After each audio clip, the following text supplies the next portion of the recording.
we're going into the Andean tundra to look for the almost mythical Andean bear. To some, it's a messenger from the gods. To others, it's a descendant of monsters. And for most, it's just an adorable mountain hermit. There are many ways to see the Andean bear, but to see for yourself, you have to go to the paramo, the tropical mountaintops where this bear lives. Will we get to see one of them? Or maybe even more? You are so lucky. You don't understand how lucky you are.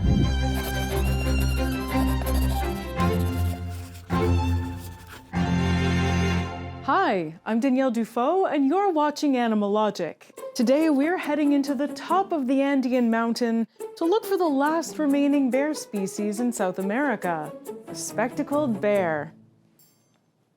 Our South American correspondent, Andres, is in Colombia with a simple mission: see the elusive bear of the Andes.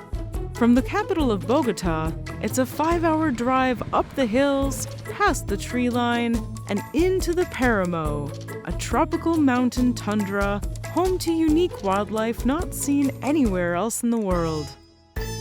But let's back it up a little.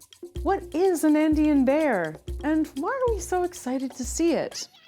These bears are the last surviving short-faced bears in the world. Their cousin, the giant short-faced bear, was the largest bear to ever exist and lived in North America until about 13,000 years ago. These behemoths made the polar bear look quaint in comparison. Giant short-faced bears, standing on their back legs, could be over 3.5 meters tall. The famously huge polar bear is only about 3 meters long. Polar bears are also slimmer, with an average weight of about 600 kilograms for males. Short-faced bears could be twice as heavy as that. In short, the Andean bear's relatives were huge hunters, bigger than any living land carnivore. So, is our friend Andreas in danger of being devoured by a bear? Thankfully, the spectacled bear is a certified chiller. Males are, at most, 200 kilograms, and females are half as big. They're so light that they often climb trees and make beds in them. But even beyond size, their lifestyle is much more relaxed. Their diet is 75% vegetarian, and humans aren't part of the other 25%. They spend most of their time in the mountains looking for plants with juicy and starchy cores to feed themselves. It's this Zen aura that made them the inspiration for Paddington Bear. That's right, the team is on their way to meet the real-life Paddington. Let's check on them to see where they are. This is Andres, and we're in Chingaza National Park, and we're looking for Andean bears. Those right there, those are the Andes. So the bears are somewhere in there. I'm gonna go look for them. Let's go. Of course, he has help. With him is a photographer who's been documenting Andean bears for years. My name is Sebastián Diomenico. I'm a local wildlife photographer and guide here in Ecopalacio and in Chingaza National Park. We are in Ecopalacio's Reserve, a very important place for the Andean bear conservation and the entrance of what is eventually the national park. So hopefully today and during this video, you'll be able to see one as well. This national park is in the northern range of the Andean Bear's range. You can find them in the mountaintops of the Andes, all the way from Bolivia to Venezuela. Their look changes a bit depending on their home area. Around these lands, they look more black. In Ecuador, they have really marked face patterns that give them their other name, the spectacled bear. Every bear has unique personal face markings, kind of like fingerprints. Guides like Sebastian who work in these areas can recognize the bears based on these marks. They also know the places that give you the best odds of seeing a bear. And some of those places are absolutely stunning. We're heading to Chingaza Lagoon, which is that huge body of water down there. This place is one of the best places to spot Andean bears. We'll see if we're lucky. Right now, I don't see any movement, so we'll see what happens next. The lagoon is not only beautiful and picturesque, full of birds, flowers, and rivers that flow down from the mountaintops. It also has one of the few wild animals Andean bears are known to eat here: guinea pigs. Yep, that's what a wild guinea pig looks like. A little less cuddly than the domesticated version, but still super cute. Unfortunately, Andean bears sometimes go for livestock like sheep and goats, and sometimes even calves. They tend to be well fed and easy to catch, but this puts them in conflict with farmers from the region, which sometimes leads to farmers retaliating and killing the bears. Thankfully, in this area, other than a few horses and cows, there aren't any livestock around, so there's a smaller chance of bears getting into that kind of trouble. Bears live happily in this remote area, and you can see evidence of their presence if you know where to look. These trees are very important for the bears because they leave their marks here. As you can see, there's some claw markings here, here, here. And if you look here, even broken branches. The bears use the trees to leave their scent so other bears can understand who's in the area. It's helpful for mating and it's helpful for territory management. So hopefully we'll find the guy who made those claws. But bears are unpredictable, and after hours of waiting, the team had to move on. A storm was brewing, and with temperatures at around 5 degrees Celsius, or about 40 Fahrenheit, the Andean mountaintops are not a place you want to get caught in the rain. This is usually not a fall. It's rained so much today that it became one. Spectacled bears have the same issue as us. Unlike their North American cousins, the grizzlies and polar bears, Andean bears hate getting wet. The rain makes it very hard for them to keep warm in the mountain tundra, and especially when they have babies, they prefer to hide in a cave until it's dry out again. Day 2 looked more promising. It was the last chance to see a bear. Wildlife was booming, with iconic species such as Andean tapetes, Andean guans, and deer, all out and about the rare paramo sunny day. We're incredibly lucky right now because this is the best weather you can possibly ask to see Andean bears. Just look at that, it's so beautiful. Right now what we're doing is stopping every 100 meters, binoculars, see if we can see a black dot. But the thing is, every bush is black, every rock is black. So a lot of false alarms, false positives. But if we see a bear, we'll be told to be as quiet as possible because obviously they're very skittish, especially in this area where apparently there's a mama with 2 cubs. Imagine seeing a mama with 2 cubs, Andean bears. What do you even do? Just quit my job. Animalogic is done if that happens. Soon after, the signs of bears started showing up on the side of the road.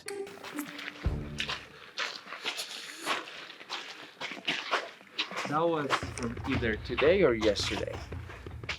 I can tell by the color of the plant. As you can see, they're eating like a cow and just moving. So this one ate here and it climbed up the way here. Up there, as you can see, it continues like a trail. That's why I'm thinking that at the very top of this mountain, it might be our pride. It might be the other way around. It might be instead of him climbing up the mountain, he might be climbing down from yesterday. We don't know. The only way to know is to try. So we're gonna try. This is one of the Andean bear's favorite foods, the puya plant. Puyas, along with the frailejón, the most iconic plant of the paramo, are keys to the bear's survival. When fruits are available, the bears prefer to have fruit salad every meal. But when they aren't available, they eat these spiky bromeliads. Their starchy core is full of calories, and the bear's main fallback food. And finally, after hours of driving around, they get their reward. We got a bear!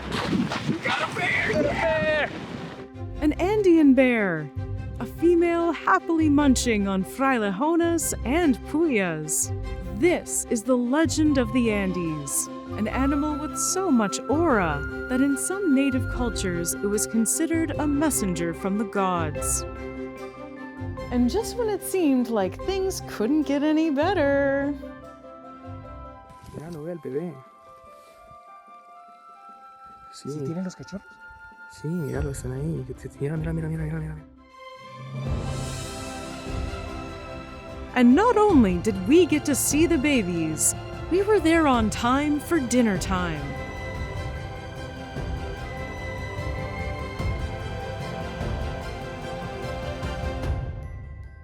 So lucky, because we've managed to find not only an Andean bear on a time of year that is actually pretty hard, but we found it with 2 cubs. That's the holy grail of finding bears here in Chingaza.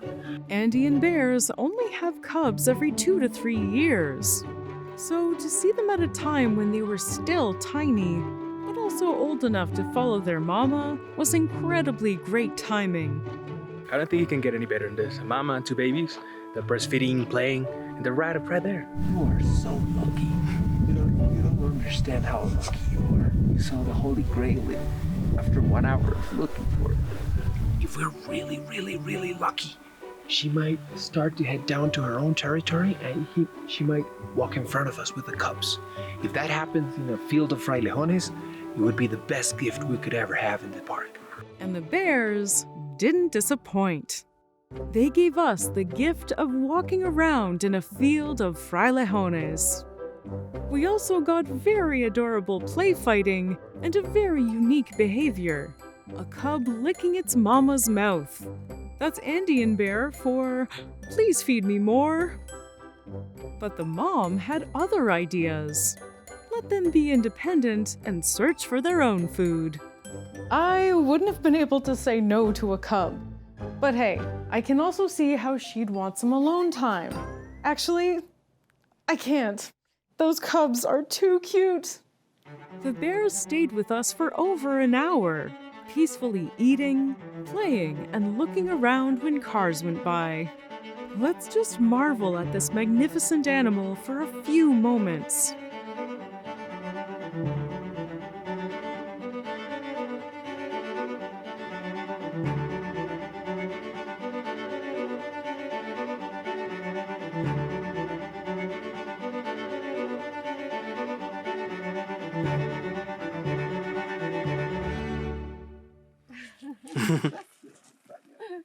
If you want to see more of the Andean bears of Chingaza National Park, check out some of Sebastian's amazing work. You can find him on Instagram at Sebastian Dito and on YouTube at Sebastian Dito Photo, which we have linked in the description. Changing gears a bit, we were incredibly lucky to see the bears for ourselves, but it's a sight that's unfortunately getting more uncommon. There are only around 10,000 Andean bears left in the wild. Habitat fragmentation, conflict with farmers, and climate change are their main threats. Throughout their range, there are scientists, conservationists, and volunteers working every day to protect these bears.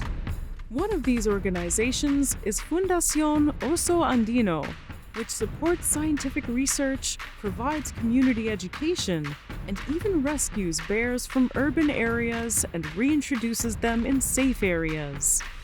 One of their most popular initiatives is compensating farmers for livestock lost to bears. This prevents retaliation from the farmers and helps scientists maintain a good relationship with the locals. After all, from the point of view of the farmer, it might seem unfair that outsiders care more about the bears than about them. Including the locals in conservation efforts is the best way to make sure the efforts are successful. If you can, help support Fundación Andino. We've added the link in the description. Or if you're in South America near the Andes, look up organizations near you to get involved. You might even see a wild Andean bear for yourself. Wouldn't that be amazing?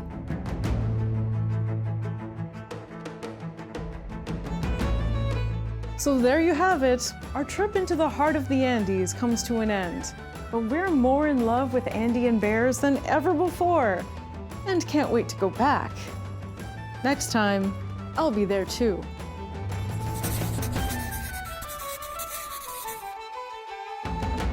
So what should we talk about next? Please let me know in the comments, and don't forget to subscribe for new episodes every week. And if you want to see even more bears, you should watch this next episode, joining me face to face with a polar bear in Churchill, Manitoba. Thanks for watching. See you later.